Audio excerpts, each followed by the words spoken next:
Je prends l'alcool, je dis bismillah et je bois. Vous avez compris? Et quand j'ai fini de boire, je dis alhamdulillah. Bon, je vais donner un exemple encore plus flagrant. Vous êtes prêts? Vous savez tous que Allah nous a interdit de boire des boissons enivrantes, ce qu'on appelle l'alcool. Bon, vous savez tous qu'Allah nous a interdit de manger du chien. Non? Vous savez pas?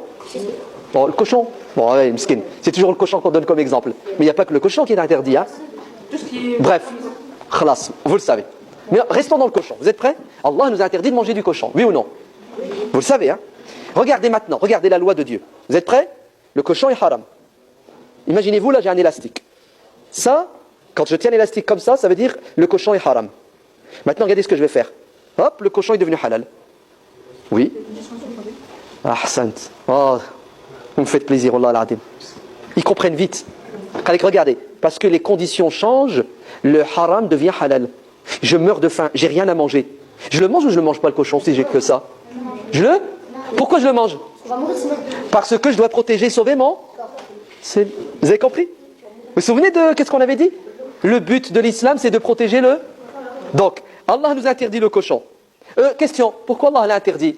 Je vous l'ai dit tout à l'heure, il y a des choses, Allah les a interdites. On sait pourquoi, on a compris pourquoi, parce qu'elles sont dangereuses et mauvaises pour notre corps, notre cœur et notre raison. Mais il y a des choses qu'Allah nous a dit de faire et nous a interdit, on fait, on obéit, on ne discute pas, parce que Dieu sait ce qui est bon et ce qui est mauvais pour nous, même si nous, on n'a pas compris, comme le bébé. Le bébé, il ne comprend pas pourquoi sa maman lui donne...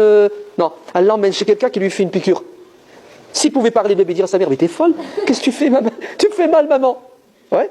Mais est-ce que la mère, elle peut dire à son bébé qui a 3 mois, je vais t'emmener chez le médecin, il va te faire un vaccin, parce que tu sais, les anticorps. Le bébé va regarder ça, bébé. Elle raconte quoi celle-là? Qu'est-ce qu'elle dit? Vous avez compris? Allah ne peut pas tout nous expliquer et ne peut pas tout nous dire parce que nous sommes limités. C'est pourquoi nous sommes limités. Parce que nous avons quelque chose en nous qui s'appelle l'âme qu'on ne connaît pas. Allah la connaît, c'est pour ça qu'il nous dit de faire des choses et de ne pas faire des choses pour l'intérêt de notre âme. Qu'on ait compris ou non, on obéit. Mais il y a des choses qu'Allah nous dit de faire ou qu'il nous a interdit de faire, qu'on a compris et qui ont pour objectif notre bien-être. Vas-y.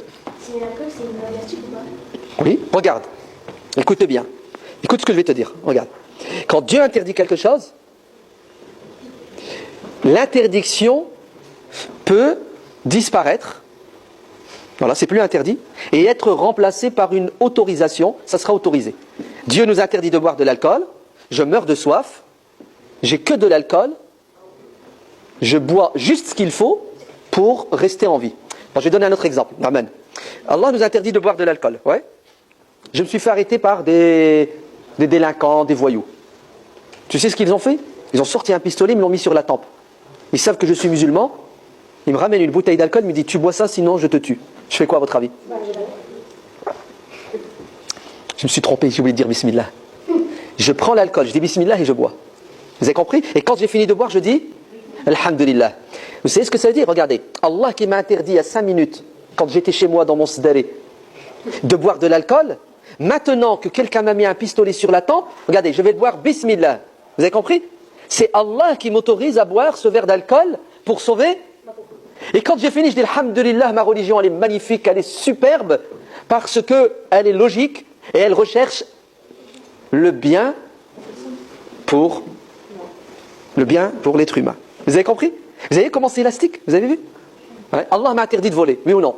C'est interdit de voler. Je meurs de faim. Ouais. Je suis à Carrefour. Ouais. Ça fait 4 jours que je n'ai pas mangé. Je n'ai pas d'argent, personne ne veut m'aider. Il y a une baguette. Je fais quoi à votre avis? Ben, je dois rester en vie. Vous entendez? Logique ou pas logique? Oui? Qu'est-ce que l'élastique? Il peut aller dans l'autre sens. C'est-à-dire, quelque chose est autorisé, et hop, il va redevenir interdit. Non, est-ce que... Non. Attendez, c'est moi qui vais répondre. Non, est-ce que vous avez vu la pertinence de la question? Bravo, je tire mon chapeau. ça fait plaisir, c'est une question intelligente. Regardez, l'interdit devient halal. Est-ce que le halal peut devenir haram? Oui. Et écoute, je vais donner un exemple qui est magnifique. Écoute bien. Dieu dit dans le Coran que le musulman ne doit pas commettre un péché qui s'appelle la fornication. Ouais, az-zina. C'est haram. Le musulman doit se marier, si il le veut et il sent le besoin.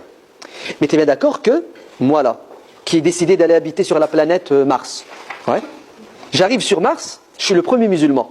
Il n'y a pas de musulmans, il n'y a pas de musulmanes. Il y a des juifs, il y a des chrétiens, il y a des athées, il y a des bouddhistes. Je vis là-bas. Je veux me marier.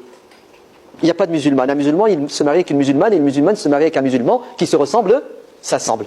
Bah pour ne pas tomber dans le péché, Dieu m'autorise d'épouser une femme qui me ressemble le plus.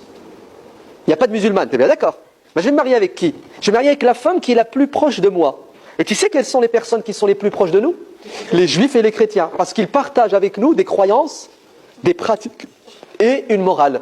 Alors Allah me dit, si tu ne trouves pas de musulmane et tu sens le besoin et la nécessité de te marier, alors épouse une juive ou une chrétienne qui croit donc en Dieu, qui a une morale, qui est sérieuse, etc. On est d'accord?